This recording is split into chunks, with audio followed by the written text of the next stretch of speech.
Yeah. So you were saying something about the second item. You had one. Well, what I was saying was that I was talking about some of the dynamics Yeah. from Savitri Yeah. that are something that we can apply to management. Yeah. And we had talked about, for example, the ascent or movement through the physical, vital, Yeah. mental. Yeah. Then also there's this notion, for example, that comes out very well in, say, the debate between love and death, between Savitri and death, or even when Ashwapati is climbing the worlds, where you have perspective of how things are operating, and then there's a totally different perspective that's offered. So there's this movement of opposites, and I think that, given that this world is something very different than what management models have perhaps assumed it to be, or the way that they manage things, this notion of coming from the truth or something much more different, something very different, coming with a totally different world perspective is very powerful within Savitri itself. Yeah. And Can you give a couple of examples of that? So, for instance, so in the some practical examples. Yeah, actually. Some practical examples. Of course, in Savitri, there's... Yeah, we see both. You can give practical and then you can get sure, back sure. here. Yeah. So, practical example, much of our models, management models, are built around this notion that we have an exploitable resource or asset base, and it's infinite in supply. And not only are raw materials, whether it's copper or silver or plants or whatever, not only do they exist for our exploitation, but even people are assets. And people are to be treated also in the same manner. An organization can use or abuse them the way it sees fit, so long as it pays them a certain amount, and then it has license over their lives. What I mean is that there's this model that has existed and that's driven a lot of how organizations have functioned, no matter what kind of organization. And if we take the opposite view, that we live in a situation where there's a conscious power behind things. The world is a living entity. It has a destiny. It has a soul. And there's a fulfillment. And there is nothing that is not alive and meaningful in this context. So how can we just abuse it the way that we have? So what I'm saying is that if we come with a totally different model, then that's a very powerful approach. That we don't assume that the world is what it is. That management models have made it to kind of believe what it is, but something different. And so this notion of coming from opposites. So for example, like in the debate of love and death, where death will say that matter is the parent of mind and love and soul, etc. And then Savitri will come with the exact opposite, say that she doesn't try to incrementally change that position that death has. That no, let's think about love and soul and death. That's true. She doesn't incrementally start from where he starts. She starts from an exactly different position. That's right. And that dynamic, I think, is very powerful. I think it's an important point. I mean, the source from which you derive your power of activity, that is important. Death's source is one, Savitri's source is another. And it is that which is going to change the entire thing. Now, how will you translate that thing in terms of management, in terms of commerce, in terms of any organization in our world here? So, for example, like taking this Book of Fate, where there's multiplicity of fate, for instance. Yeah. And depending on what paradigm we really live, our possibilities are linked to that. Yeah. I mean, if we view things vitally, then for a large part that will be our karma, that will be the way that we operate. Yeah. But if we elevate ourselves, if we move to a higher level, then there's a different kind of operation that's put into existence. So I have to believe that if we view the world or cooperation in the world is a certain way, we are, and which it has been done for the last many decades, we are locked into a certain way of operating. Yeah. But if we view it differently, then we open ourselves to many different possibilities. Yeah. And I think that's a very practical difference, that if you go to any business school, for instance, they don't talk about these things. Yeah. You know, there's one fixed way of operating. Yes. And that's how the world operates, that's how people operate in the world. Yeah. And then you are binding everything to a certain level. Yeah. And that has to change. Yeah. And it's not a difficult change.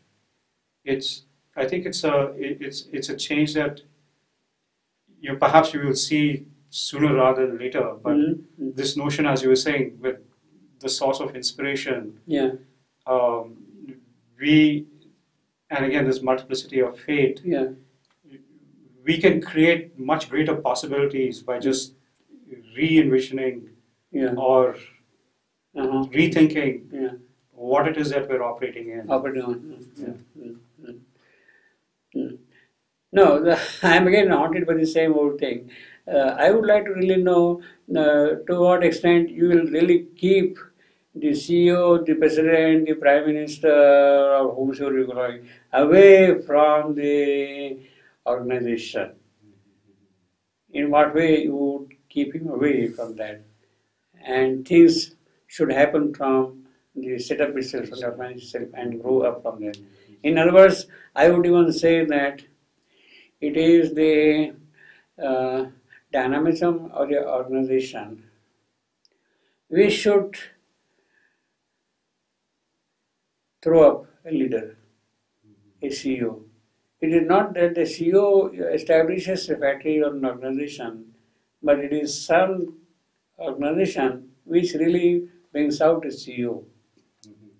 In that sense, perhaps that is the true democracy also.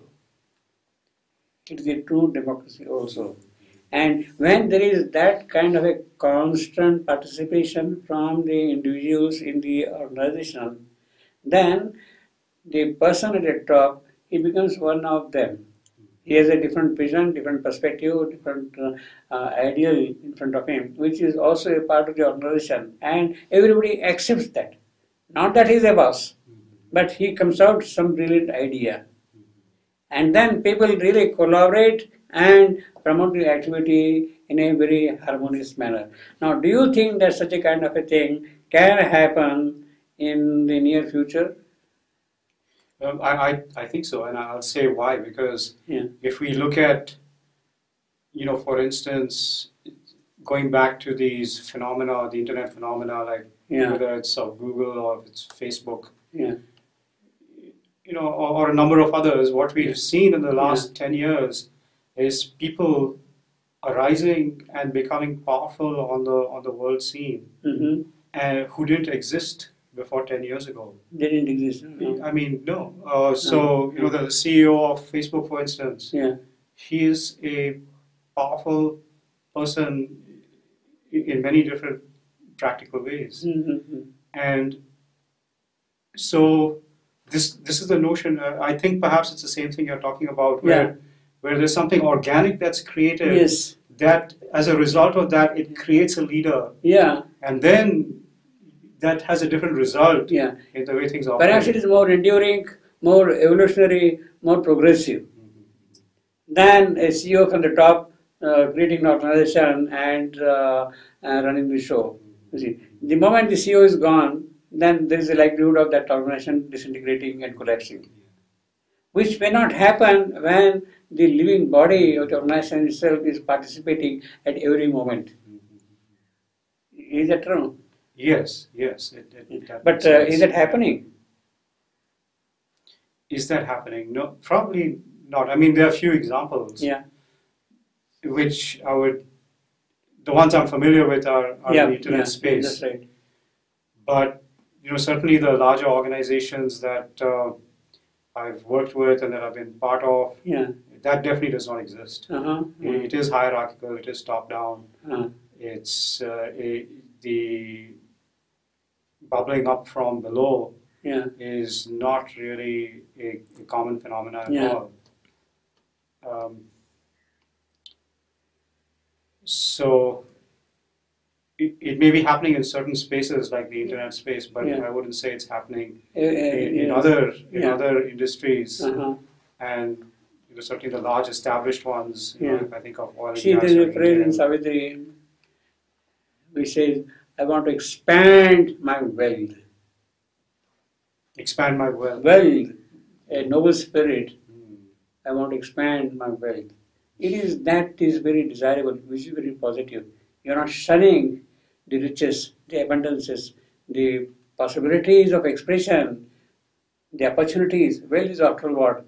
The opportunities of expression of that kind. See, I want to expand those things. Now those opportunities of expansion of wealth, of doing something which is residing deep within you to bring that thing out. It is for that you need a means. And what we call wealth is an index of that possibility lending itself to the individual. That is what I would call wealth. Now, is that not the proper way of structuring the organization? I want to expand the wealth. So every individual from the top to bottom is now connected with that ideal of expand my wealth. See.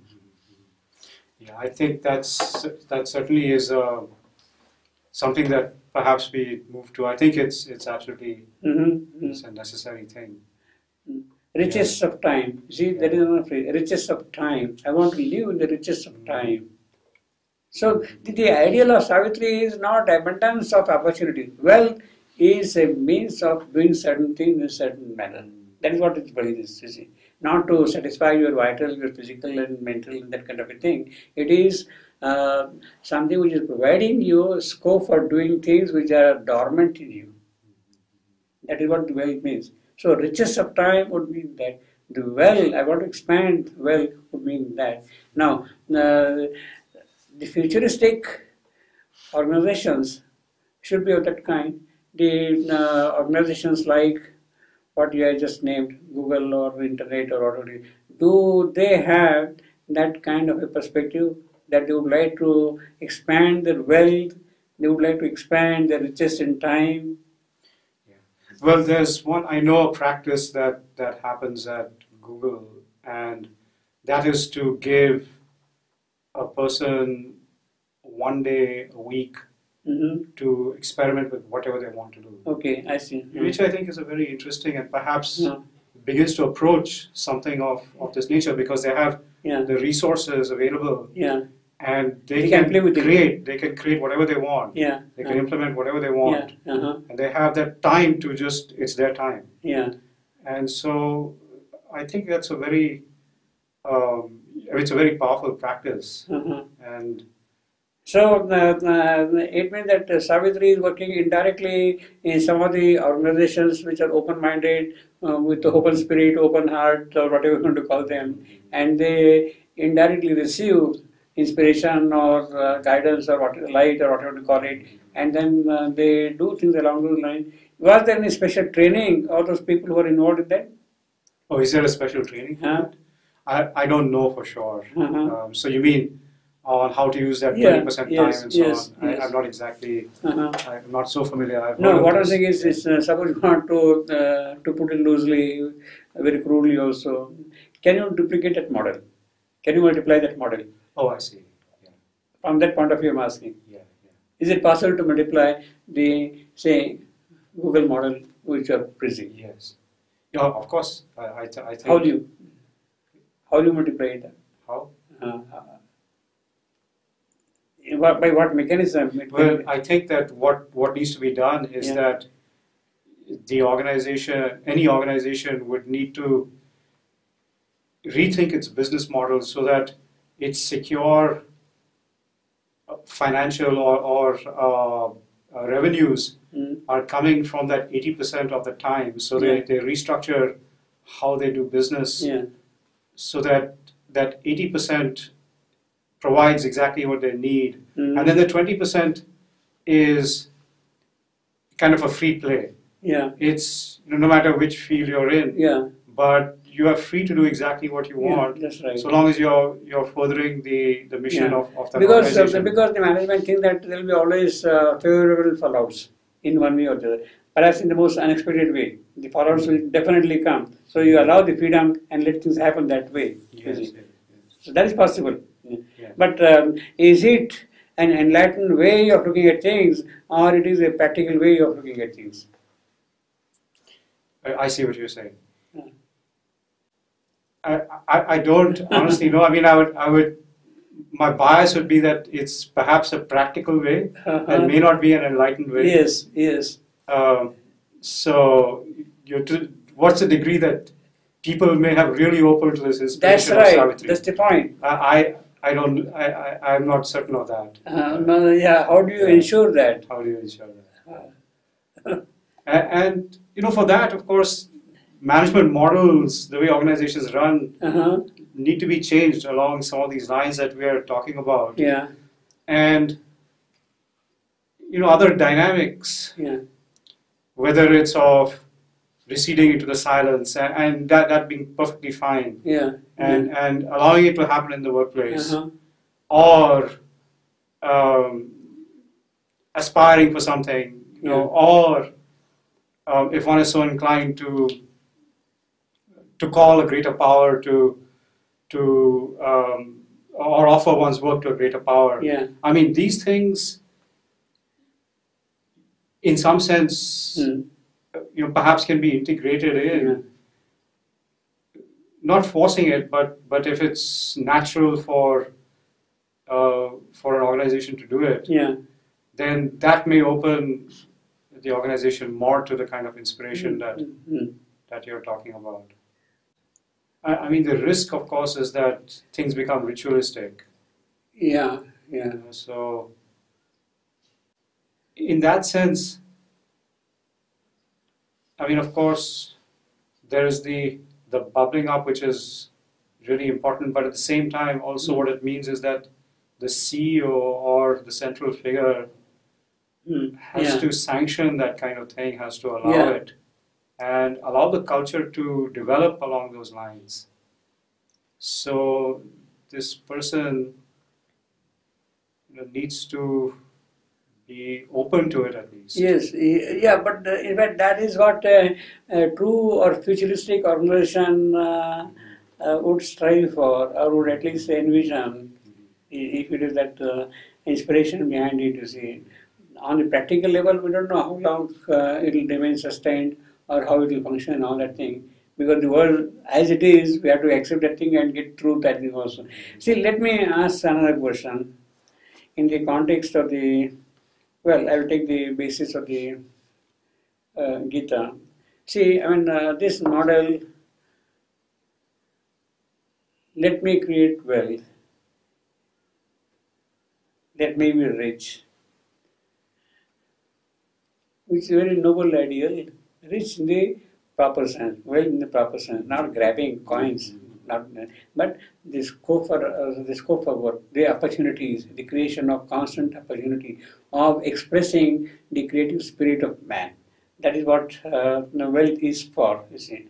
Now, from that angle, if you see, if the organization can be set up, then perhaps it might, to a large extent, satisfy the stipulation of the Gita. See, I mean, the Gita says, finally, in one phrase, do your work and leave the result of your work as a fruit to me. You have no demand for fruit. You have only a commitment to do work. You have to have a kind of a total detachment from what you are doing without keeping at the back of your mind the idea of getting fruit, reward, promotion, salary increase, perquisites, or whatever you want to call them. It is not that. It is not that. You want a work to be done so that you create in your own way higher opportunities for work. That is what the Nishkama Bhava of the work would mean. So if that can be translated into this CEO system, you have the whole setup, give freedom, full freedom, opportunities to people there so that they can come forward with the creative way of doing things, then the organization is perhaps at a much higher level. It is not at all physical, it is not at all vital, it is not mental, it is spiritual, even it is spiritual at a much higher level of hierarchy. I mean, can one climb to that level? This is the point. And if one can climb, it's wonderful. If one is not in a position to climb today, can some steps be chalked out to go towards that? I believe it's possible. I believe that, but it requires, I mean, putting a structure in place obviously won't be enough. Yeah. There has to be some kind of shift in a person's worldview of their place in the world in order to even subscribe to something like this. Yeah, yeah. You know, and so the question is, you know, is there anything that can be done to make that? I mean, the question to me is, can anything be done to help a person go through that shift? Yes, yes. Yeah, that's right. That's the point. Yeah. Yeah.